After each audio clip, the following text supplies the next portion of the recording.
मज़ीद दिलचस्प कंटेंट देखने के लिए हमारे चैनल को सब्सक्राइब करें और बेल आइकन को ज़रूर प्रेस करें।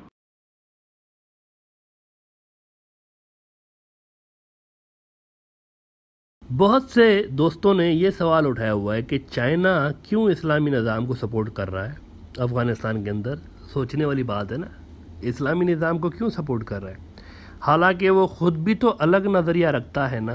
उसको क्यों नहीं सपोर्ट कर रहा है, इस्लामी निज़ाम को क्यों सपोर्ट कर रहा है। देखें, अमेरिका वेस्टर्न डेमोक्रेसी और कैपिटलिज्म को थोपता हुआ नज़र आया ना दुनिया पे पिछले कई डेकेड्स में। अफ़गानिस्तान के अंदर भी यही हुआ है। पिछले 20 सालों में हमें यही तरीका नज़र आया है अमेरिका का कि पहले वो इन्वेजन करते हैं मुल्कों के ऊपर, एग्जिस्टिंग निज़ाम जो उन मुल्कों के होते हैं गिरा देते हैं उनको और कहते हैं कि हम बेहतर निज़ाम लाएंगे, डेमोक्रेसी लेकर आते हैं। और फिर वो निज़ाम चलता है या नहीं चलता अमेरिका का, ये अलग कहानी है। लेकिन चीनी जो है ना, ये अलग सोच रखते हैं। चीनियों के माइंड को आप समझे ज़रा, ये अलग सोच रखते हैं। चीन के कई इत्तेहादी हैं, बहुत सारे इत्तेहादी हैं ना, बहुत सारे करीबी इत्तेहादी हैं, लेकिन क्या कभी आपने चीन को अपने किसी इत्तेहादी को ये कहते हुए सुना कि यार तुम्हारा ये सिस्टम मुझे पसंद नहीं है, इसको बदलो ना ज़रा, मेरे वाला लेकर आ जाओ निज़ाम। कभी सुना है क्या चीन को ये कहते हुए? नहीं। क्यों? क्योंकि चीन दुनिया को अलग नज़र से देखता है। वो अमेरिका की तरह और वेस्ट की तरह नहीं देख रहा चीन दुनिया को। चीनी फॉरेन मिनिस्टर ने कहा है कि अफ़गानिस्तान ने अमेरिका को साबित कर दिया है कि भाईजान डेमोक्रेसी कोई कोका कोला नहीं है कि आप सेम फार्मूला दुनिया में हर जगह अप्लाई करते जाएं इस उम्मीद के साथ कि इसका टेस्ट सेम ही होगा। ऐसा नहीं है, कोका कोला नहीं है डेमोक्रेसी। ये चीनी फॉरेन मिनिस्टर ने कहा है। हर इलाके, हर सिविलाइजेशन की अपनी एक नेचर है, कुदरत ने बनाई हुई है, फितरत है उसकी। उस सिविलाइजेशन के अंदर ज़रूरी नहीं है कि जो आपके लिए अच्छा हो उनके लिए भी वही अच्छा हो, वही सही हो। चीन का मौक़िफ़ देख लें आप, बड़ा वज़नदार मौक़िफ़ है वैसे। इसीलिए चीनी कहते हैं कि democracy has no single formula and the right to define not monopolised by US and allies. Democracy क्या है ये अमेरिका और उसके इत्तेहादी तो नहीं बताएंगे ना दुनिया को। इसको छोड़ दें प्लीज़, इसको छोड़ दें कि आप जो कहें, आपके इत्तेहादी जो कहें, बस वही डेमोक्रेसी है। बड़ा ज़बरदस्त चीन ने नुक्ता निकाला है। जो आप कह रहे हैं, जो आपके इत्तेहादी कह रहे हैं, वो डेमोक्रेसी है, बाकी डेमोक्रेसी नहीं है। ये कैसी बात है? और चीन की ये बात 100% सही भी है वैसे। कैसे? हाउ? मिस्र में आप देखें, अब ज़रा मुनाफिकत के कुछ आपको एग्जाम्पल देते हैं। मिस्र में इख्वानुल मुस्लिमीन आ गए, इख्वान वाले आ गए। मोहम्मद मुर्सी जीत के आए थे ना, याद है आपको? लोगों के वोट से ही जीत के आए थे ना, डेमोक्रेसी है ना, पब्लिक ने फैसला दिया ना। तो उस वक्त क्या हो गया था वेस्ट को? वो डेमोक्रेसी वेस्टर्न मुल्कों को पसंद क्यों नहीं आई? आपके मर्जी का बंदा नहीं जीता इसलिए। उसको भी तो वोट पड़े थे ना, क्यों रिजेक्ट कर दिया उसको आपने? आपकी मर्जी का नहीं था इसलिए वो डेमोक्रेसी अच्छी नहीं लगी आपको। हमास वालों को भी तो फ़लस्तीनी वोट देते हैं ना, हमास वाले जीत के आते हैं ना वोटों से, तो उसको क्यों नहीं एक्सेप्ट करते आप लोग? क्यों भाई, क्यों एक्सेप्ट नहीं करते उनको? उनको भी तो वोट दिया हुआ है लोगों ने। यानी कि आपको डेमोक्रेसी चाहिए, और वो भी वो डेमोक्रेसी चाहिए जिसमें हमारा ही बंदा जीत के आता हो, आपका बंदा जीत के आ रहा हो, बस वही डेमोक्रेसी है, वरना डेमोक्रेसी नहीं है। ये वो मयार है जिसको चीन डिसलाइक करता है कि यार ये क्या डेमोक्रेसी का आपने एक हलवा बना दिया हुआ है पूरा। मेरा बंदा जीत के आया तो डेमोक्रेसी है, मेरा बंदा नहीं जीता तो डेमोक्रेसी नहीं है। तो इसीलिए चीन वेस्टर्न डेमोक्रेसी के ख़िलाफ़ है। चीन ने अपना निज़ाम फ्लेक्सिबल बनाया हुआ है। इनका जो निज़ाम है ना, फ्लेक्सिबल है। इनको इस निज़ाम को आलमी सतह पर लाने का कोई शौक़ भी नहीं है। वो इसको अपने इत्तेहादियों पर थोपते हुए नज़र नहीं आते, कहीं पे भी नहीं थोपा उन्होंने। उनका एक अलग स्टाइल है। अगर कोई मुल्क इस्लामी निज़ाम भी लाता है ना, और ये उनके लिए अगर बेहतर हो, एज लॉन्ग एज स्टेबल हो, और चीन को अमेरिका की तरह वो निज़ाम चैलेंज ना कर रहा हो, तो चीनी उसको सपोर्ट कर रहे होते हैं।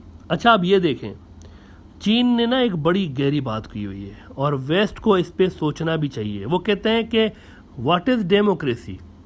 सवाल पूछा है उन्होंने, what is democracy? Who is authorised to define it? Define कौन करेगा? And how to evaluate whether a country is a democracy? ये कैसे पता चलेगा कि डेमोक्रेसी है या नहीं है? Those rights are not monopolised by the US and its allies. आप कौन होते हैं डिसाइड करने वाले कि डेमोक्रेसी क्या है? अफगानिस्तान के बयाबान में बसे हुए लोग हों या अफ्रीका के जंगल में बसी हुई कोई कौम हो, इनके लिए आप न्यूयॉर्क में रहने वाले कैसे डिसाइड करेंगे कि ये डेमोक्रेसी है, ये डेमोक्रेसी नहीं है? कैसे डिसाइड करेंगे? हॉट डॉग खाकर और जिंगर बर्गर खाकर आप इनके लिए डिसाइड करेंगे ये तुम्हारे लिए सही है? बड़ी गहरी बातें चीन ने पूछी हुई हैं।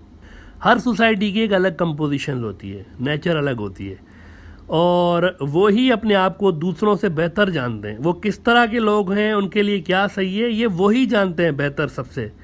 ये ऐसा ही है जैसे अपनी ताकत के उरूज के पॉइंट पे वेस्ट जो था ना, ये मुस्लिम वर्ल्ड को ये बताता था कि इस्लाम किस तरह होना चाहिए। याद है आपको? ये बिल्कुल वही एग्जाम्पल है। डेमोक्रेसी को ऐसे ही डिफाइन करते हैं जैसे ये इस्लाम को डिफाइन करते थे कि कैसे इस्लाम होना चाहिए। जब वेस्ट अपनी ताकत पे उरूज पे था ना, इस्लाम को डिफाइन करता था इस्लाम कैसा होना चाहिए। मुसलमानों को छोड़ दें आप, यानी मुसलमान जो हैं वो डिफाइन नहीं करेंगे अपने मज़हब को, ये वेस्टर्न कंट्रीज डिफाइन करेंगी यानी इस्लाम कैसा होना चाहिए। नाउ चीन की नज़र में डेमोक्रेसी का एक सिंपल कॉन्सेप्ट है। एक चीनी फॉरेन मिनिस्ट्री की स्पोक्स पर्सन है हुआ चुनयिंग। वो कहती हैं कि हमारे हिसाब से डेमोक्रेसी का स्टैंडर्ड ये है कि क्या आपके लोग, आपके मुआशरे की ज़रूरतें पूरी करती है वो चीज़ या नहीं करती, जिसको आप डेमोक्रेसी कह रहे हैं। क्या वो पूरी करती है आपकी सोसाइटी की नीड्स और आपके लोगों की नीड्स, ये पूरी करती है या नहीं करती। आज से 4 महीने पहले 20 अप्रैल 2021 को हमने ब्रॉडर व्यू के एपिसोड नंबर 352 में एक बात की थी कि दुनिया के अंदर निज़ामों की जंग छिड़ गई है, सिस्टम्स की जंग छिड़ गई है। और वी टोल्ड यू कि अफ़गानिस्तान, बांग्लादेश, पाकिस्तान, यहाँ पर भी इस्लामी निज़ाम के नफाज के लिए कोशिशें तेज़ हो गई हैं। वेस्टर्न डेमोक्रेसी डाउन होने वाली है क्योंकि इसके पीछे जो फोर्स है अमेरिका, ये डाउन हो रहा है। तो इसके डाउन होने के साथ ही इसका निज़ाम भी डाउन हो रहा है, इसका सिस्टम भी गिर रहा है। अब नए नए निज़ाम उभरेंगे। और फिर आपने देखा कि अफ़गानिस्तान के अंदर इसकी शुरुआत हो चुकी है। एपिसोड का नाम था struggle for Islamic governance system in Bangladesh, Pakistan and Afghanistan. इसमें हमने कहा था कि हमारी ये असेसमेंट है कि चीनी यूएस एंड वेस्ट के वन मैन वन वोट वाले निज़ाम को, कॉन्सेप्ट को पसंद नहीं करते। ये हमारी पर्सनल असेसमेंट थी कि चीनी वन मैन वन वोट वाले निज़ाम को पसंद नहीं करते। और हमने कहा था कि ये बिल्कुल सही करते हैं, बिल्कुल सही सोचते हैं। अगर वो वन मैन वन वोट वाले निज़ाम को पसंद नहीं करते तो सही करते हैं। क्यों? क्योंकि इस निज़ाम के अंदर एक बड़ा मसला है, बहुत बड़ा मसला है। अगर 10 अनपढ़ और नाअहल लोग मिलके अपने छोटे छोटे मफादात की वजह से एक इनकॉम्पिटेंट जाहिल बंदे को वोट देते हैं और उसके मुकाबले में 5 पढ़े लिखे PhD होल्डर्स हैं जो कि कौमी मफाद को जहन में रख के एक बंदा लेकर आते हैं, तो नतीजा क्या होगा इस डेमोक्रेसी में, वन मैन वन वोट वाली डेमोक्रेसी में? 10 जाहिलों का जो वोट होगा वो अपहोल्ड हो जाएगा और बंदा उनका आ जाएगा, जाहिल आ जाएगा। और पढ़े लिखे जो उम्मीदवार होंगे ना, उसका बंदा डाउन हो जाएगा। या फिर आप देखें कोई पैसे वाला अपने पैसे की लालच दिखा के या कोई गुंडा डरा धमका के वोट लेता है तो उसके बंदे आ जाएंगे। इस निज़ाम में ये मसला है। अब 4 महीने पहले हमने ये बात की थी अप्रैल में, लेकिन कल क्या हुआ है? चीन के सरकारी अखबार ग्लोबल टाइम्स के मुताबिक चीनी वजारत खारजा की स्पोक्स पर्सन हैं हुआ चुनयिंग। इन्होंने एग्जैक्टली इसी नुक्ते पे बात की हुई है कि US deems the one man one vote is the best form of democracy which is narrow understanding. ये छोटे दिमाग की अंडरस्टैंडिंग है भाई। ये जो आप कह रहे हैं वन मैन वन, ये कम है। ये एक छोटे दिमाग वाले बंदों की सोच है। वो कह रही हैं कि we all know US elections are manipulated by interest groups and the nature is money politics. पैसा पैसा, ये निज़ाम वो है जो कि पैसे वाले को पावर में रखता है। चीन ने जड़ से पकड़ा हुआ है इसको। असल में सारी बीमारी की जो जड़ है ना, चीन ने उसको पकड़ा हुआ है कि ये पैसे का निज़ाम है। ये निज़ाम जो है ना, असल में पैसे वाले को पावर में रखता है। सीधी बात की है उन्होंने। इसीलिए जो आपका वेस्ट का कॉन्सेप्ट है ना डेमोक्रेसी का, वो कोई अच्छा नहीं है ज़्यादा। वही बात आ गई ना 4 महीने पहले हमने जिस पे डिस्कशन की थी। कल उन्होंने एग्जैक्टली वही बात की है कि ये जो वन मैन वन वोट वाला निज़ाम है ना, अमीर को और ताकतवर और पैसे वाला जो है ना, उसको ताकत में और इक़्तिदार में रखने के लिए बनाया गया है। वैसे हमारे पर्सनल व्यूज़ भी यही थे कि चीन का पॉइंट ऑफ व्यू सही है यहाँ पे, और अमेरिका से ज़्यादा उसमें एक वज़न महसूस होता है। तो लुब्बे लुबाब ये है सारी बात का कि चीन को इससे फ़र्क नहीं पड़ता कि निज़ाम कौन सा है। उसने आपकी सोसाइटी, आपके लोगों की नीड्स को पूरा करना है। अगर वो सिस्टम्स ये ऑब्जेक्टिव्स हासिल कर रहा है तो सही है आपके लिए। चीन ये मानता है कोई सा भी निज़ाम हो, अगर आपके लोगों के लिए सही है, आपकी सोसाइटी के लिए सही है, तो वो सही है। अफगानिस्तान के अंदर देखें, अफगानिस्तान ने तो एक्सपोज करके रख दिया है, वेस्टर्न डेमोक्रेसी को अफगानिस्तान ने एक्सपोज करके रख दिया है। इतना कहीं पे भी गंदा नहीं हुआ वेस्टर्न निज़ाम, कहीं पे गंदा नहीं हुआ जितना अफगानिस्तान के अंदर गंदा हुआ है। यहाँ पे जनाब $2.5 ट्रिलियन वाली वेस्टर्न डेमोक्रेसी ने क्या दिया अफगानिस्तान को? डबल दे दी गुर्बत, यानी गुर्बत जो इस डेमोक्रेसी से पहले गुर्बत थी उससे डबल हो गई इस निज़ाम के अंदर। जब ये निज़ाम आया तो 34% अफगान जो थे ये गरीब थे, और इस निज़ाम के आने के बाद 34 से बढ़कर 59% अफगान गरीब हो गए। तो इस सिस्टम का अफगानी क्या अचार डालें? आप खुद सोचें। ये निज़ाम आया है तो और ज़्यादा लोग गरीब हो गए। आपको पता है ये जो अफगानिस्तान के भागे हुए सदर गनी थे ना, ये कितने वोट लेकर सदर बने थे? क्या आप जानते हैं कितने वोट लिए होंगे इसने सदर बनने के? मुल्क का नुमाइंदा बन गया ना वेस्टर्न डेमोक्रेसी के अंदर। कितने वोट लिए थे इसने?